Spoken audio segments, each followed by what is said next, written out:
Really big topic in the intelligence space right now is the vulnerabilities created by the technologies that we use.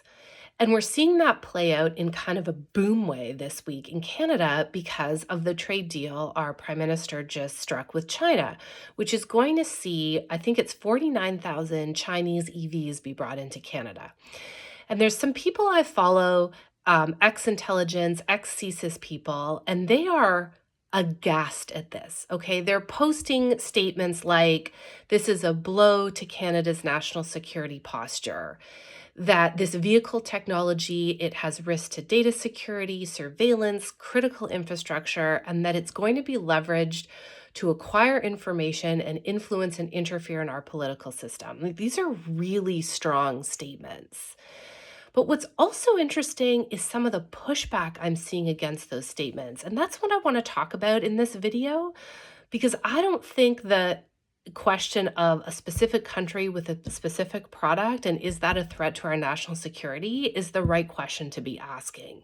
So saw a lot of people responding to those intelligence posts with things like, okay, what about all the other technologies that we have, right? We all carry these phones, we carry them everywhere, and there's a lot of data on our phones.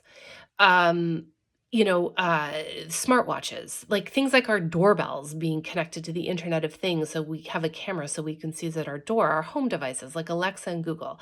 So it's not just cars that have these capabilities, it's a whole bunch of products that are in our lives. Secondly, are we talking about Chinese parts? Because if Chinese parts are the issue, Chinese electric vehicle parts are in more than just Chinese electric vehicles. They're sold to other car manufacturers. I saw that they're in Tesla, Volvo. So like, can we drill down into like what part? What is it exactly? Like, let's get some technical specifics around this.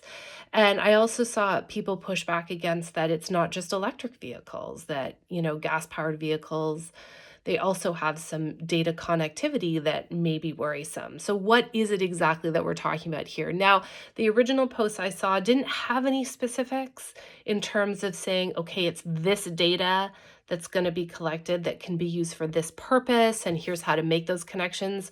So, I mean, we can all speculate. I can speculate myself, but I'm not going to accuse anybody of anything at this moment. And I didn't get any really great examples of that. But I saw two arguments that I thought were really interesting and maybe where we should be having our focus. So, one person commented that, is it possible to reduce our overall reliance on software that can be disabled or manipulated by the manufacturer? And whose role is that? Because this is something that's also come up with respect to the fighter jets that our Defense Department is trying to procure right now. There's a lot of concern about American fighter jets because the operating systems are still controlled by the United States, and we know that that relationship is strained these days. So it's not just about the Chinese electric vehicles. We're seeing this come up with other products from other countries. And somebody else commented that, is it not a better idea to think of bringing in the technology, reverse engineering it, see what's going on, modify it, use it ourselves? And I think that comment it points to maybe the better direction, right? Which is to say, we know we can't manufacture everything we need ourselves in Canada. We know this. We are always going to have to import things.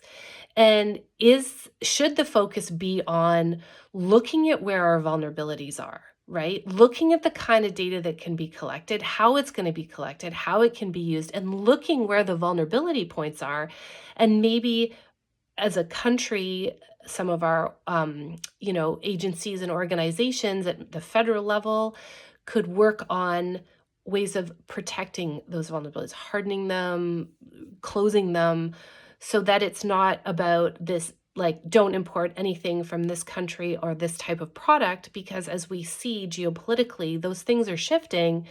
But say, okay, when things come in, Canada has a response for that.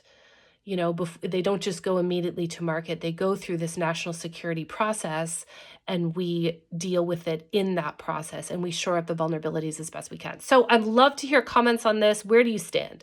Is it like, it's too late?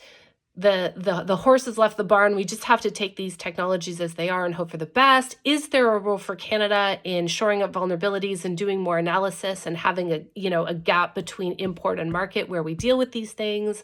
Or is it just like a hard no? We don't import technologies from countries that are a threat to us. And I'm not sure where you draw that line on the threat, but I'd like to hear that too. So let me know. I think this is a really important discussion to be having, and I'd love to hear your thoughts and comments. Otherwise, as always, I hope everyone's doing wonderful.